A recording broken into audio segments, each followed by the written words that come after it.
In 1911, Douglas Elliman and his brother Roland opened Douglas L. Elliman and Company at 421 Madison Avenue. The company was founded on Elliman's vision that New Yorkers would shift their preference of traditional homes to favor luxury apartments that were both sold and managed by comprehensive real estate companies. 100 years later, Douglas Elliman is now the leader within the New York real estate market, the top firm in Miami Beach, and the fastest growing brokerage in South Florida. He's a great example of a Jewish successful businessman in New York. He has the personality of the city. He lives the city through his humor, through his jokes, and through his success. He personifies some of the best that we have here.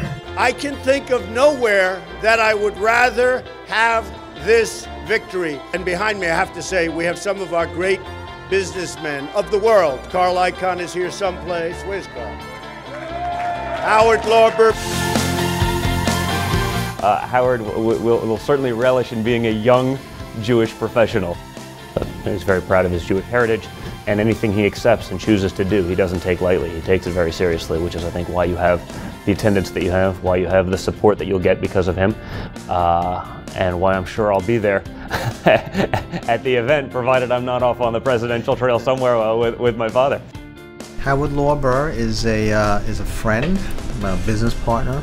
Howard is an exceptional human being. You asking me about my dad as my dad or my dad as my boss? Certainly one of the best partners I've ever had in my life. A true gentleman who also happens to be a brilliant businessman. He's a great guy, a great friend, great businessman, great father. And I say one of because he probably is the best, but I don't want to be disrespectful to a lot of other good partners that I've had. He's one of those guys that you can call with any problem, whether it's personal, whether it's business. A man with a very generous heart, great sense of humor. He's a very, very dear friend and close friend. He's philanthropic.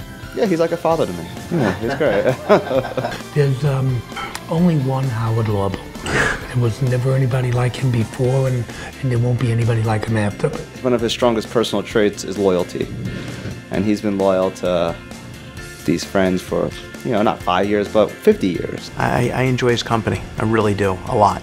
And I can't say enough about what he's been to me as a friend and someone I spend a lot of time with, especially outside of the work environment. I think he's incredibly loyal and trusting, and so he finds very, very good people. A little bit like a chief executive ought to. I was about to say a little bit like the President of the United States. Howard enjoys what he does. To be able to mix friendships, social and business so seamlessly and successfully is not easy, and that's a tribute to his success. He's in tune with everything. I mean, he speaks to the right people, he spends the time, he gets to know it, he knows the markets intimately. He's not just, sitting there on a throne from 36,000 feet pretending he actually knows the details. He actually knows the details. He really knows it all. He knows the pulse of what's going on in our Greenwich office, our Miami office, our Aspen, or LA, everywhere. He knows everything what's going on, and that's just one company he's running. I don't know how he does it. The real trick is, how does he do it and still maintain a sunny disposition? And a lot of people, once they get to his levels, tend to lose focus and lose track of the details and the intimate aspects of the various business. He doesn't do that. He gets involved, he stays involved, and you see the results. And I haven't met anybody else that has that kind of intuitive and intellectual feel. People like to be around him. I think that's just an incredible quality not a lot of people have, where you can have the business sense but also have the personality to boot. I remember I was interviewed for an article and they asked me about what I thought the market looked like out there.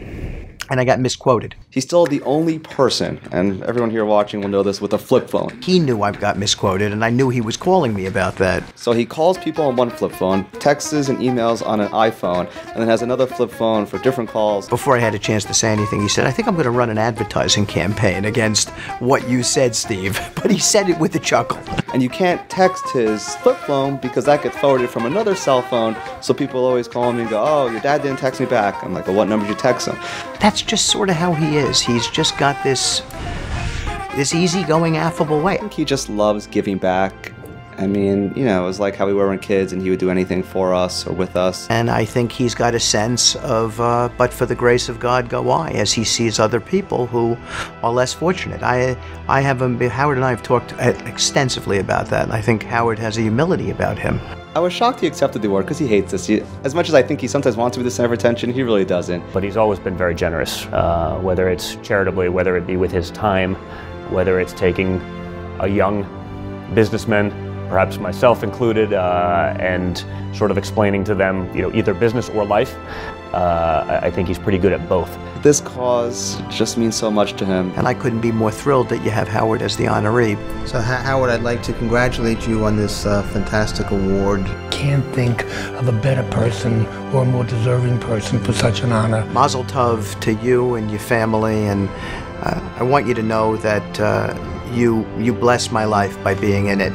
The young Jewish professional certainly could not have picked a better guest of honor. I congratulate you on this award, this recognition, which is well-deserved. Congratulations, Dad. Mazel tov. Nobody deserves this honor more than you. Tonight, the Young Jewish Professionals salutes our guest of honor, Howard Lorber.